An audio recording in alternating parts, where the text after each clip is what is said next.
Let's do it. This time I'm going to give you a heads up. What's up, everybody? Nation Conversation, episode 304, talking about Lucha Underground for the weekly review. It's my turn. I am the host, Ryan. I'm here with Bill and Wally. What's up? How much of that furniture talk did you secretly record? Tell the people about your sectional you're going to get in 9 years. Go ahead. I want to get a sectional when I do my taxes. Yep. And you've done neither. That's as far as I've gotten, as I have a plan. Good. But then you guys said you're going to figure out which one I should buy and show me where I should buy it and how much it'll cost. So. Are you going to give your credit card to me over the phone so I can order it for you and have it shipped to your house? Like, is that how far I have to go? I can definitely do that for you. I'm a very good shopper. I'm going to be getting 3 sectionals. They're shipped to different locations, though. All paid with this one credit card. I know it's weird, but 3 different houses. We're talking about... Yeah. What? No, none of them. None of them going to Troy. Oh no, you're not even giving Bill one? Even giving him one. Wow, that's harsh. You paid for your 2 other couches. You're not even gonna give him one? I don't like that. That's not nice. Lucha Underground, season 3, episode 13, Breaker of Bones is the episode I chose to review this week. I was excited about this. We've been talking about this for a long time because Lucha Underground was on Netflix when we first started the show back in 2016. And we were saying, you got to watch it, Bill. You got Netflix, go watch Lucha Underground. But it disappeared before you could start watching it, I think. Yeah, it was on and I was going to start and then I didn't. And you were doing NXT. As we said, your TV relationship status is complicated. It's complicated. It's hard to break through there. Those walls. You've been hurt before. I have been. Many times. Lucha Underground. You can find all of it, all 4 seasons, on my favorite app, free to watch. Don't even need my favorite thing about it, which I should probably not do this. But my favorite thing about it, I don't even need a password. I can just click on Tubi and just watch stuff. I don't even need to sign in. I don't have to put in an email address. I love it. Don't even have to. I love that about it. Now, it sucks because if I'm watching something and I lose my place, it doesn't reset it when I sign back in. Oh, really? It just goes right back to the main page. Like, you should sign up. Like, I'm just going to watch this shit. Even though I really should, I never do it. And then you just say it's your favorite app. It's my favorite app. I use it all the time, but I don't sign up to keep my place because I don't feel like it. No. Then I gotta remember the password again and all that shit. Come on. Anyway, so Lucha Underground started in 2014. We looked it up earlier. Yeah. And Mike was watching it. Mike knew about it.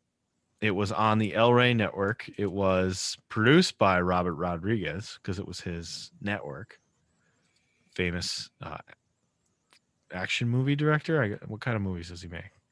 Crazy fucked up movies, basically, like Pulp Fiction kind of movies. Was he not really? Yeah, wasn't he one of the Grindhouses? Yeah, he did a Grindhouse. He did an awesome movie in all Spanish, I think. I forget now what it is. I'll have to look it up in a minute. But it's his it was his network. He got it. I don't know why he had a network, but he put wrestling on it, which is cool. And the wrestling on it was like very different from anything else. If you haven't seen Lucha Underground before, very different from anything else on television. It was like part wrestling, part like Spanish soap opera, kind of part supernatural. Yeah. So Mike was watching it, the other host of the show, for a while. Told us to watch it. I think I started watching in season 2, and halfway they had these long breaks between seasons, so it'd be like 12 episodes and then 4 months off, and then the rest of the 12 would show up after that. So I remember coming in season 2, and I remember we started the show in between season 2's break. So it was like the first part of the year was before we started the show in 2016, and the second part we we already were doing the show. So when this show aired, season 3, we were already on. We reviewed it. I think we talked about it on the show. But I was trying to look back for something, and I was excited that this was on Tubi, and you can go watch it all. And my favorite episode was the Black Lotus Triad come in, and they beat the shit out of Pentagon Jr. and challenged him to a gauntlet match.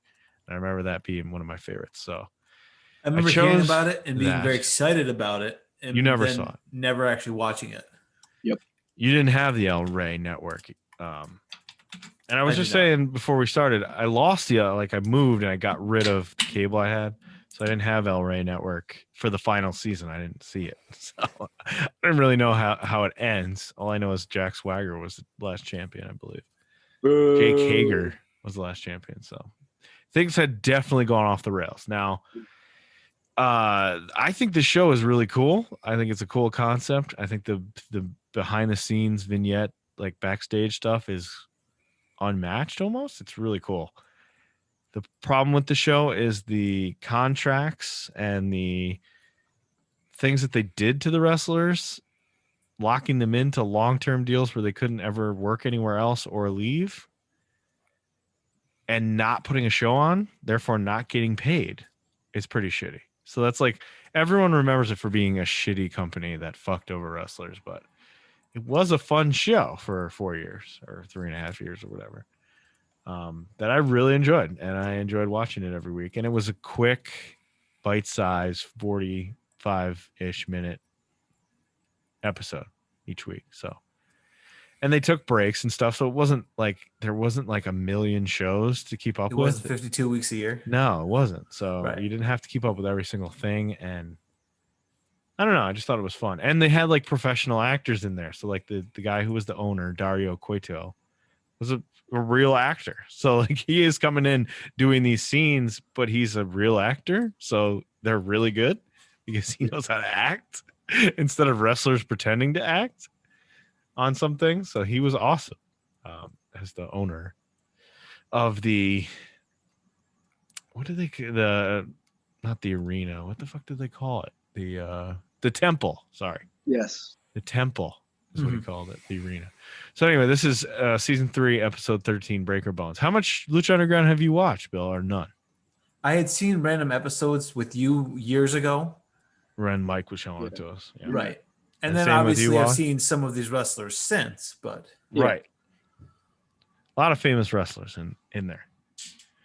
Okay, so let's get into the episode then. Black Lotus is a character on the show. She cost Pentagon Dark, who is now Pentagon Jr., Cerro Miedo, or whatever the fuck he's called, depending on where he works. He has different names. But he was kind of the star of the thing, Pentagon. Was like the breakout star. Like nobody ever seen him.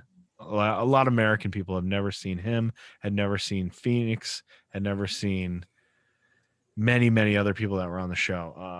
I didn't even know Ricochet, and he was like Ricochet. the big American one. Yep. Prince Puma, right? He was Prince Puma. Brian Cage was on there. I hadn't really seen much of him. Johnny Mundo, who is now John Morrison, who was John Morrison, you know, he was a big player in this. Taya Valkyrie was in it. Thunder Rosa was in it. A bunch of Mexican wrestlers that we know now were in it. Was this in the U.S.? This was taped in Los Angeles. Taped in L.A. Okay. Yep.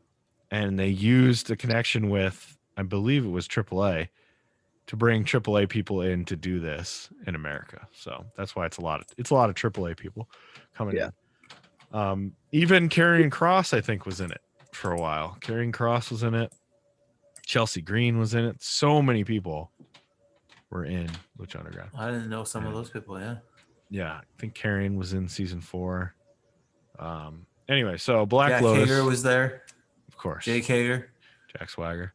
Black Lotus is a character. She cost Pentagon Jr. the title they had a match called Ultima Lucha, which was basically like a Royal Rumble with everybody in it, and whoever wins it won the title or had a shot at the title. I can't remember exactly. I think it was the champion. the champion was in it too, and whoever won the thing won the championship. So if the champion got thrown out, they lost the championship, and the winner got the championship. I'm pretty sure. Okay. So they did one of these each year. So this was Ultima Lucha 3 for season 3. And Pentagon Jr. was pissed. He turned into Pentagon Dark, who was a guy who like followed the dark arts and was not a good person. And he decided to start breaking people's arms who had wronged him. So he showed up and broke Black Lotus's arm on another episode after the Battle Royal. Black Ultima Lotus Lucha. being a female, they have a lot of intergender just in general on the show. Right. So yeah, that's the other thing. The way the promotion worked was like men, women, doesn't matter. There's no women's title, there's no men's title, it's just the titles. And women fight men every episode. There's just intergender. It's like just a known thing. They fight each other. That's it. Like everybody can win any belt. There's no separation of anything. It's like you'd have a team, like a trios team with a girl and two guys, or like two girls and a guy, like didn't matter. Yep. Which is super fun. Super cool way to do it, especially when you're just like starting out. You're just like, doesn't matter. Everybody's equal. So you had men win the title, women win the titles, you know, like it didn't matter. And they really didn't draw attention to it. Like they did say like, it's cool that this is happening, right? But they didn't like WWE themselves into like, look at how great we are during like all the matches. So it's just like, this is how it is here. So I like that about it. So Black Lotus sets up a gauntlet match to get revenge on Pentagon Dark. That's what this episode is. And she's going to bring in some people for her faction, the Black Lotus Triad. 3 members are going to come in and face Pentagon Dark. So he has to have 4 matches on the show. If he wants to survive, yeah. If he wants to not die. Vampiro keeps saying like he might die. Like, he's not gonna die, Vampiro. These are hired assassins. Yes. The other thing though, he had broken Vampiro's arm too, or he smacked Vampiro's head off the announce table one time. So right. So they have a feud because Vampiro was training in the show. He was training Pentagon.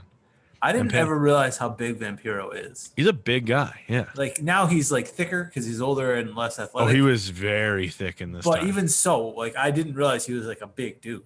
Here's another weird thing. Okay, so Vampiro is a character on the show. He booked the shows, but also he was the announcer. And as you know, if you've listened to the show for any time, God damn it, I love this guy, especially as an announcer because he is so weird. The weirdest. And this is kind of where it started.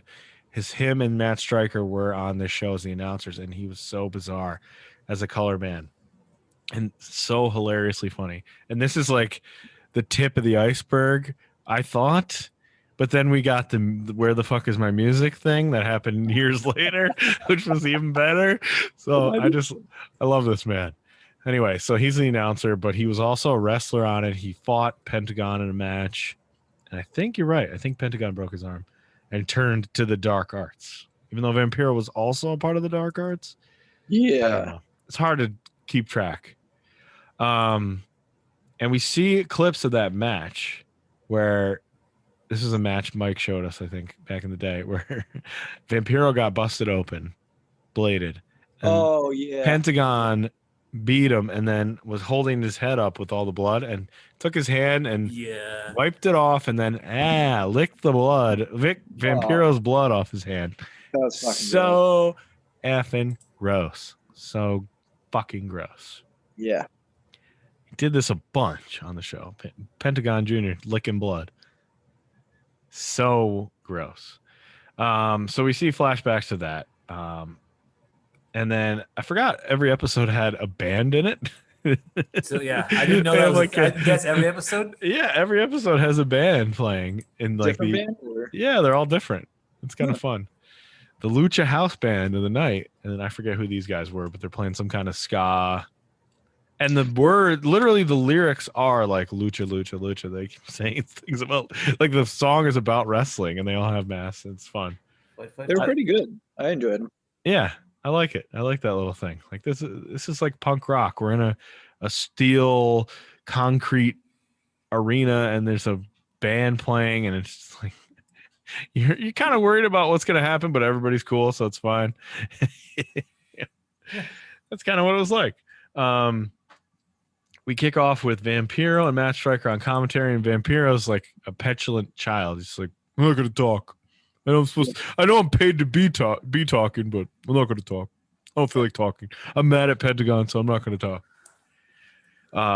The broken arm thing with Pentagon too on this show was always weird because like people would get their arms broken 1 week and like 2 weeks later they'd be back. Like it's a 6-week injury. There's no way they're back already. Like the broken arm thing clean break and not the shoulders torn out like it looks like he's doing. Yeah. At the end, Pentagon gets both of his arms broken. Spoilers, but he's back pretty quickly after it. I'm pretty sure. I mean, it's so weird. Or what's her name? What's the head Lotus? Black Lotus, right? Black Lotus, yeah. She didn't appear to have any lingering effects from having I'm pretty sure Ultima Lucha was like a few weeks before this happened. Maybe 2, maybe 3. It wasn't a lot. Anyway, so he's going. Pentagon Dark has to go through a gauntlet match. His first opponent is Doku, aka Kairi Sane. Kairi Sane in all black, no pirate stuff. Nope. Being a heel, kind of. I don't know if the Black Lotus Triad. Yeah, hired gun. So that's kind of interesting. When I watched this, I didn't immediately go looking up who all these girls were. Right. I recognized 2 out of 3 until I saw her do the high elbow. I was like, yeah, I think I know who that is. I think I've seen her before. Yeah. Yes. So they have a banger. They have a great first match. Yeah. I mean, it gets started hot. Oh, God. Vampiro or Pentagon does not hold back. No, his first offensive move is to drop kick her across the ring. Like across the ring. Hits her very hard and knocks her crazy across the ring. Vampiro starts telling a parable, which I don't think he finishes until like the third match, about monks. I couldn't listen, so I don't know. Shaolin monks and I did not listen to him. Really? You didn't listen to all this? Come on. I tried not to. He tried to tune out Vampiro? What a mistake. He's got some gold. Anyway, so he's telling this parable. Kairi's slapping the shit out of Pentagon Jr. She kicks him in the balls, or Pentagon Dark. And then he did this to everyone, right? He set them up on the rope, like put their arms behind the rope, and then slapped them as hard as he could, chop right in the boobs. Yeah, he chopped all 3 members. Right in the chest. As hard as he could, right in the middle of the chest. He always made the crowd quiet before doing it. Yeah, yeah. Which certainly I've never seen a guy do that to a female wrestler before. It is, yeah. He's not. There's no governor, I guess I'll say, on him. Yeah. Like he's not slowing down. You know, a governor on a car, it makes you can't go past like 60 miles an hour. Oh, you never heard of one of those? Really? Never heard of a governor? Nope. Oh, okay. Anyway, that's what Cuomo was named after. Is the car part. I don't think those things are related, but okay. Vampiro is awesome. Pentagon drop kicking, super kicking, chopping as hard as he can. Kairi hits her spear. This is one of her moves. It got blocked once and she went for it again to hit it. Yep. And she hits a big elbow. She goes for another big elbow. And of course, the big elbow gets caught in the arm breaker.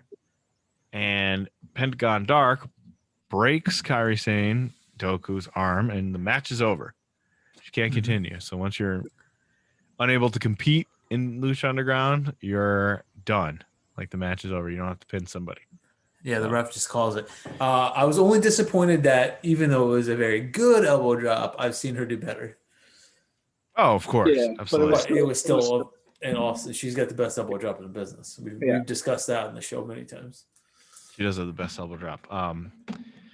I liked how they're like, oh, we don't know who she is. This is, oh my God, this is crazy. Like they did a good job putting them over of like, there's 3 women. They're all from Asia. They all have the same outfit. Like it, like, yeah. they're all going to. I assumed when I was watching this back in the day, they're all going to get beat, leading to a match with Black Lotus, having like the banger match with Pentagon. But we'll see what happens. That's not what happens. But they did a good job of like these three are not the same, and they all have unique things, and they're all good and worth caring about. Yeah. So good on the announcers for that. Sammy Callahan makes an appearance. They do a cutscene after the match. Did you see this? I don't remember. Sammy Is that him in the yeah. He's working out. I didn't know it was him, but okay. And he gets licked by Katrina. Is that oh yeah, okay. He gets licked by Katrina, and she's like, "We used to date, but you have a new girlfriend or something." I forget what the storyline was. You have a new girlfriend, and I have a new boyfriend who is like the devil, basically, Mil Muertes on the show. And she would lick people, and that would be the sign that lick people's faces. A lot of licking of blood, licking faces. She would lick people's faces, and that was the mark that they were about to get killed by Mil Muertes in the ring. So I'm assuming they had a match after that. Pentagon's in the ring. He's cutting a promo, which is in subtitles, but also it's translated by Vampiro, basically saying he's going to break everybody's arm. He doesn't care what happens. How do we say the next one's Yuri? Thank you. Yuri comes out.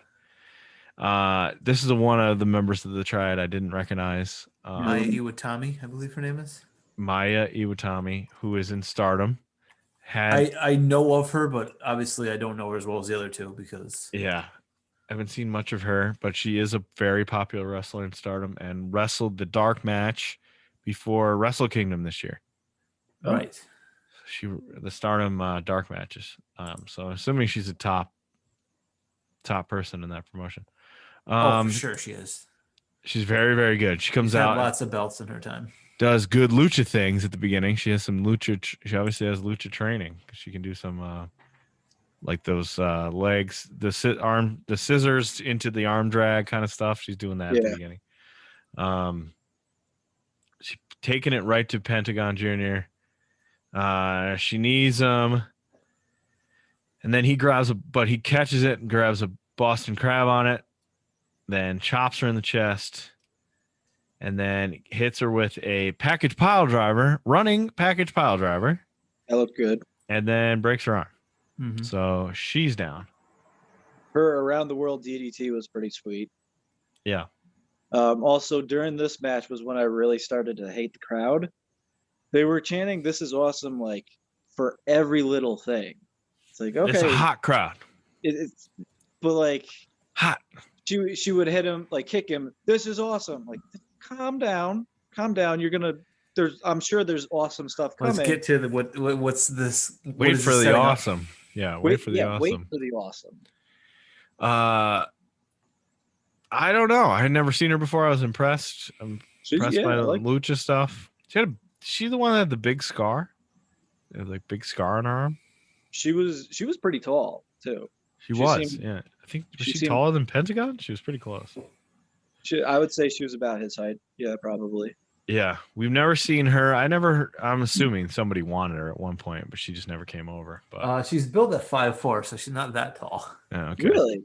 At least according to Wikipedia. Well, Kairi Sane and Kyrie is very.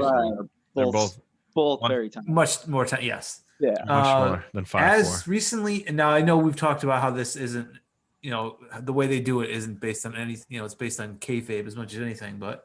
She was ranked number 10 in the world by PWI in 2020. So, yeah, she's done a lot. Yeah. She's got also in Stardom, especially, she's done all of it. Everything. Best matches, championships, tag championships, all of it. Yeah. So, obviously, she just never came over. Yeah. Never wanted to.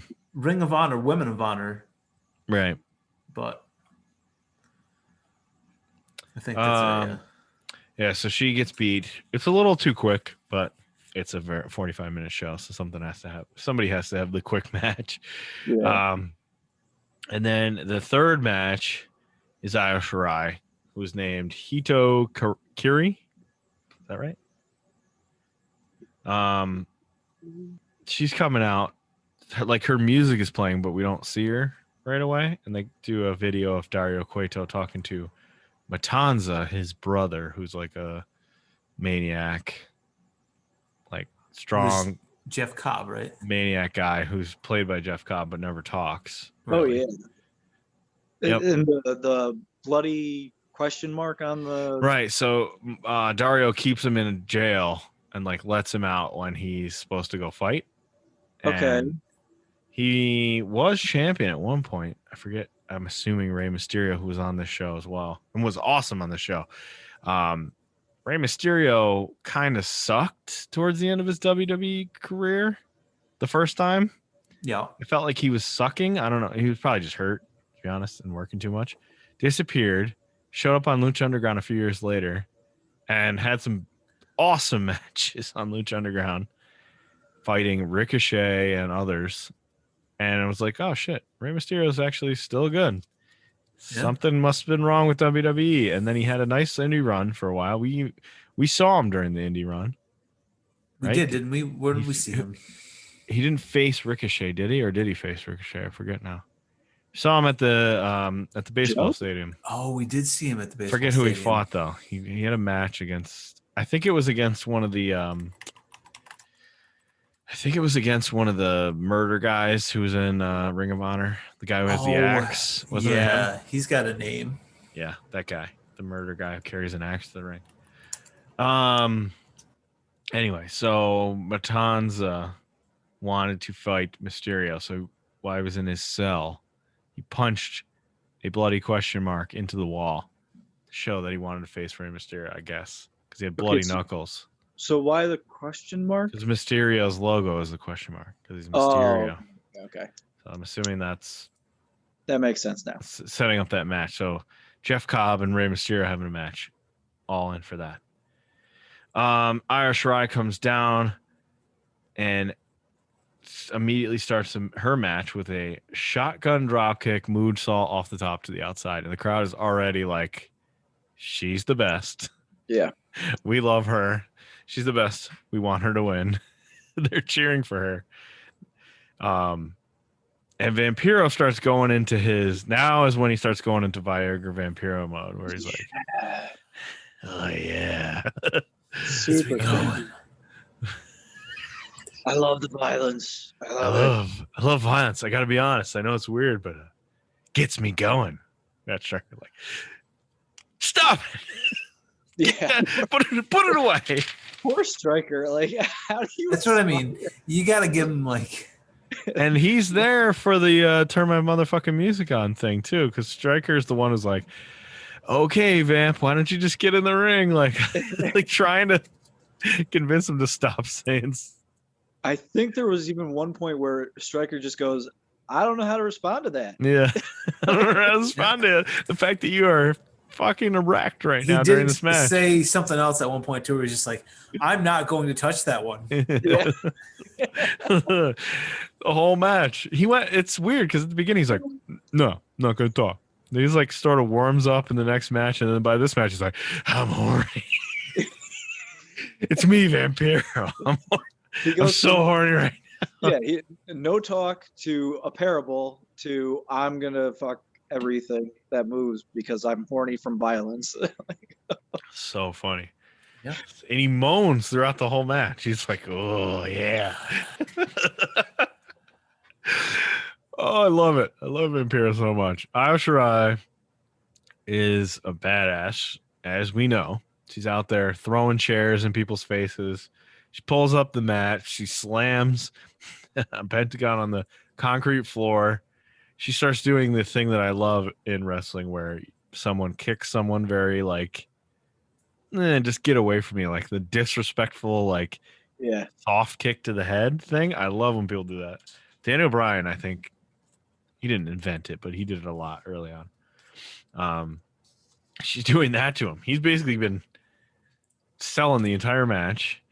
But then she goes for a like a back handspring thing, and he drop kicks her right in the face. Yeah. A low drop kick right to the kick 'cause she's face. upside down. Yeah. Because she's upside down, and it is very, very good. Then he brings her in the ring and starts doing his deal where he chops her right in the chest. He does a super kick to her right in the face, and then there's section of stands that are concrete stands, like literally at like a baseball stadium you would have this in Little League. And then there's a section of like chairs that are like ringside kind of chairs in the corners of the ring. And they're real wooden chairs. And he fucking wings her. All the people get out of the way. Like they know it's coming. All the fans leave. And there's just empty chairs everywhere. And he fucking wings her into these chairs as hard as he can. She takes a crazy ass bump into him. I think this is the first of two. Yeah, the second one she goes like 5 rows deep. She just like skitters across like she's getting skipped down a pond. It's nuts. He just fucking wings her in there. Then he whips her with a camera, like a camcorder cable, and then chokes her with it. Yeah. It chokes her around the post. Right. He puts the thing around the post, and then very, very violent. Yeah. Which Vampiro is all about. He's very. Somewhere Vampiro knows this, we're talking about this. And oh no. He's getting hard again. I was trying to get gas. God damn it. Just trying to buy a birthday cake. He's in the store. He's in Walmart, and he's spontaneous boner. Got an erection for no reason. He's like, somebody must be talking about violence.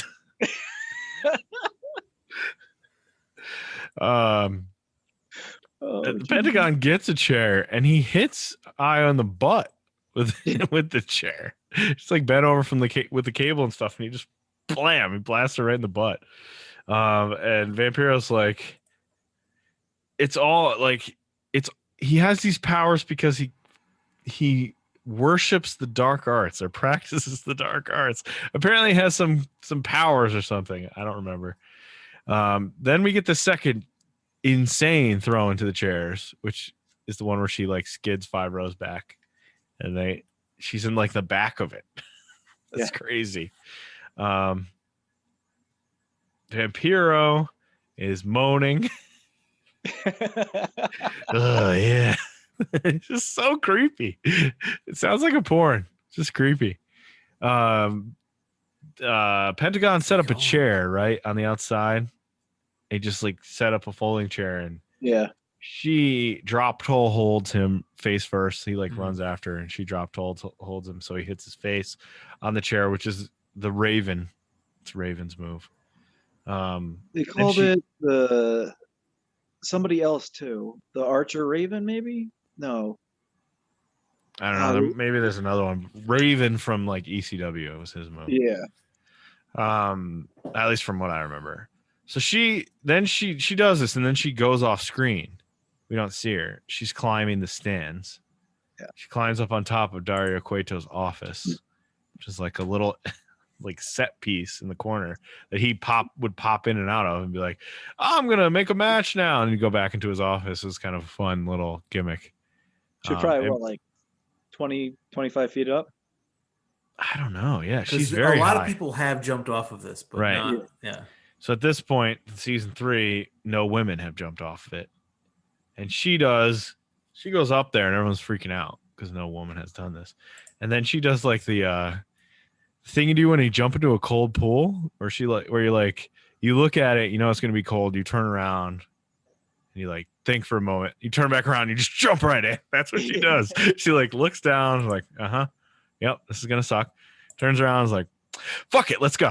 She just jumps right off, cross bodies him, jumps, and the camera angles were awesome.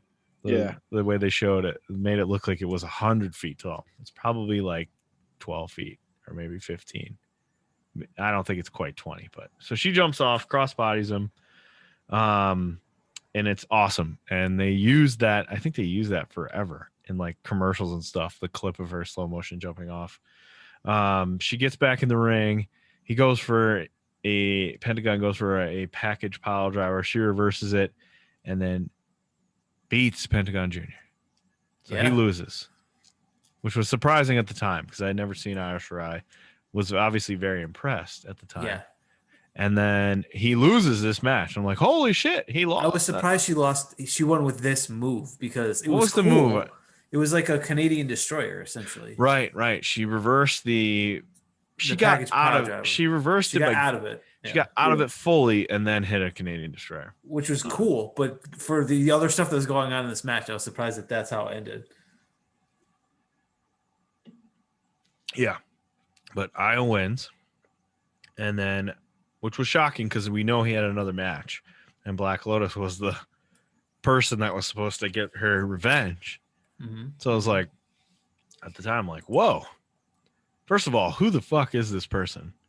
Because wow, I am very impressed. And second of all, like, wow, he lost. Not only did he lose to a woman, which is cool, but he also lost in the third match of this gauntlet thing, not at the end. And after that, I remember following her, and she tried to come to NXT one time and didn't pass a physical. Oh, right. Kyrie came in, and I think she was supposed to come in at the same time, if I remember. She failed the physical and had to go back to Japan for a while. And it was like maybe another year before she came in to NXT. So, it was a while between when I saw her here and then that, because I don't think Black Lotus showed up a ton in the rest of Lucha Underground. It was kind of like a one-off deal from what I remember. They probably were on another show, but I don't remember what happened. Anyway, so she wins. She beats Penta. Black Lotus comes down with the rest of her group. Black Lotus was in WWE. I don't remember her. She was called Savannah in WWE. Yeah, I didn't recognize that either. No. She was also in Canada as, I forget what her real name is, but Angela Fong. that she wrestled under her real name in Canada. So she comes down and she breaks Pentagon Jr.'s arm and wins her match, I guess, technically, even though he never got up from the Canadian Destroyer, really. And Vampiro is like, yes. Yes, not only do I love violence and I'm erect right now in this grocery store, but also Vampiro, his enemy has been defeated. And then wrestler El Dragon Azteca comes down, who also had problems. I forget, they showed him in the his arm broken or something, right? In the opening, and he had his arm broken and stuff. He is Ray Horace. That's who it was. Yes. Was in PWG. I think he's in Ring of Honor ROW, too. I think. Yeah, I think, or ROH. I mean, yeah. Because I think he's fought Bandito there, maybe. Yeah.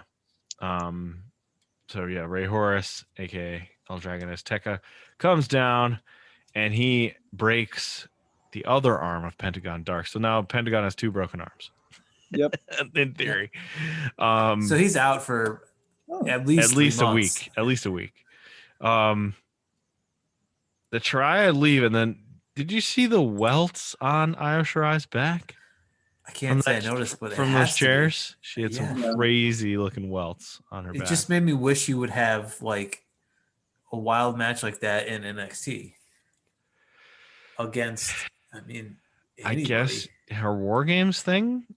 Yeah, I mean, she does that stuff, but it's never gone to like full like crowd brawl. I mean, there's no crowd to throw chair. Like, there's none of that. Like, I don't even care if you want to get Santos Escobar to just do a shot-for-shot remake of this match. Oh, you mean you want her to fight a guy? I mean, fight women too, but yeah, I want her to fight everyone. Agreed. All right, so Dragon Azteca breaks the arm, and then we get like a post-credit scene kind of Prince Puma, who is Ricochet. He played Prince Puma, who was like a superhero kind of dude on the show and was champion. Was maybe the first champion. I can't remember now. I think so. And he wakes up in a coffin because he was murdered by Mil Muertes. I'm pretty sure he died on the show because people could die in Lucha Underground. And so he was dead, but he's waking up in a coffin, and then Vampiro's there again. It's all about Vampiro. He's there wearing some crazy ass like juggalo makeup or whatever. He's like, he looks like a juggalo, and he's like, Prince was like, why am I here? And he's like, because I want you to be here. Something like that. And it's like, okay. He's going to, and he says, come with me. And that's how it ends. So obviously Vampiro is going to resurrect Prince Puma as a dark arts character, I guess. Yeah, I guess. I thought that was Rey Mysterio because I was like, I don't know who this is. So Rey, maybe? No, But Ricochet. that makes a lot more sense. Yeah. Yep. And I remember being mad when he died on the show. I'm like, God damn it, you're killing the best guy.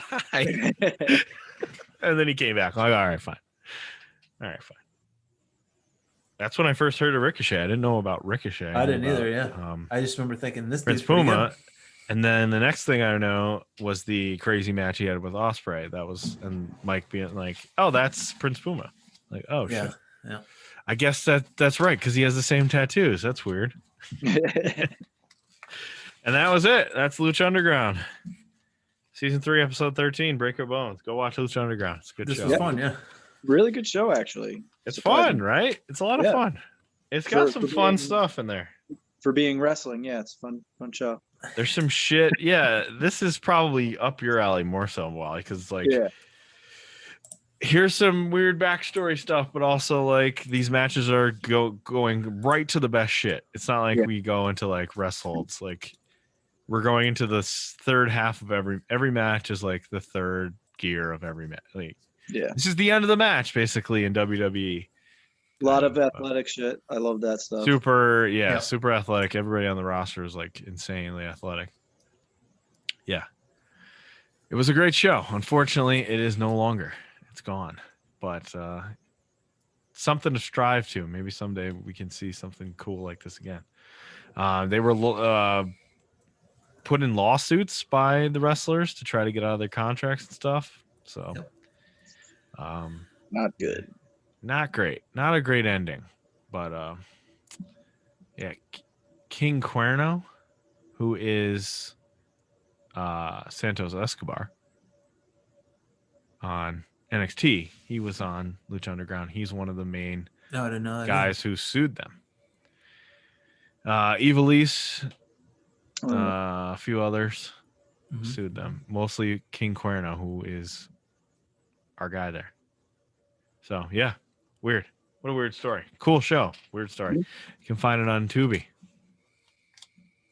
Go check it out. All right. Who's up next? I believe it's me.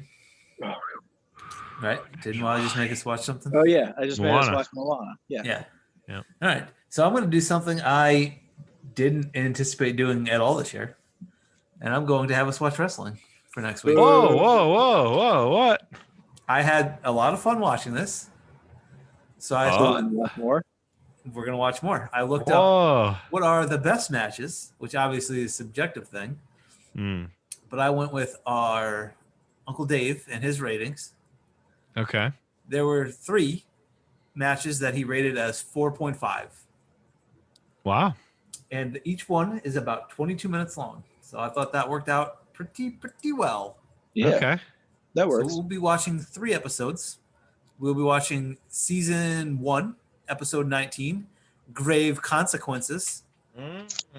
This features Mil Muertes and Phoenix in what apparently is just a casket match, but they call it Grave Consequences. Okay.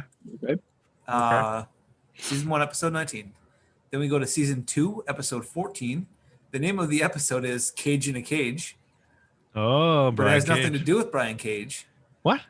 Instead, we'll be watching, well, that match did, but the match we're watching does not. A 4-way match to crown the Trios Championship. Wow. That's a lot of people.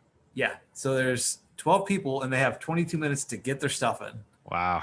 But some of the names in this, one name, we can skip him when he comes up. Yeah, skip him. Phoenix, Jack Evans, Angelico, Ivelisse, Mysterio's in it, Prince Puma's in it.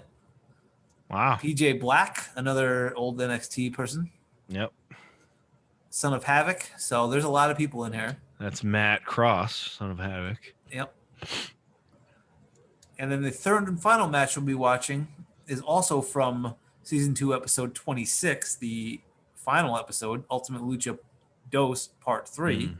Hmm. We will be watching Rey Mysterio and Prince Puma tying it up. Yeah. That's good. And Good. that's the match I wanted to see when we were at that baseball stadium. Yeah, It's like, he fought oh, Vic perfect. These Margera, guys are whatever going to his fight name each is. other. And they did not fight the right guys. No. And, like the next night they're in Buffalo and they had that match. I'm like, God damn it. Why couldn't you just done it here? Those bastards. Well, we'll get to see Bitches. it in the temple. Yeah, I remember it being good. It was fun. And that was, I think, the way there was like weird post-match stuff, but that was how season 2, like the last match they had. I think maybe how he dies. I can't remember now. I Prince Puma dies. find out. Anyway, yeah, good. I'm glad. I'm surprised you went right back to the well. I just thought You were we gonna do inspired? it. Yeah, I was inspired. It was good stuff. And then I Oh. looked, and when I tried to see like what were the highest rated, the fact that there were 3 of them and they're all 20 minutes long seemed to line up well. Oh, that works out perfectly. Yep. Okay. All right. More Lucha Underground next week. Yep. And more Vampiro commentary next week. Yes. Yay. I skipped. Even better. That's what I was doing earlier. I was going through the episodes, and so obviously for this we don't have to go through all the weird side stories that there are, throughout. Right. But Vampiro as Juggalo is all over this time frame. Yeah. He has some Great. matches. He gets hit with a light tube in the face at one point. I think He in is that bloody. Pentagon match. I think in one of these episodes he is bloody. Either that or they're showing a clip of it, maybe. But Oh boy. All right. That's it. More Lucha Underground next week. That'll be fun. Hopefully I Yay. can sign up for Tubi and actually remain knowing my place, but I probably won't. I'm just going to keep it free. I will not be. I'll Keep be it without free. no emails, people.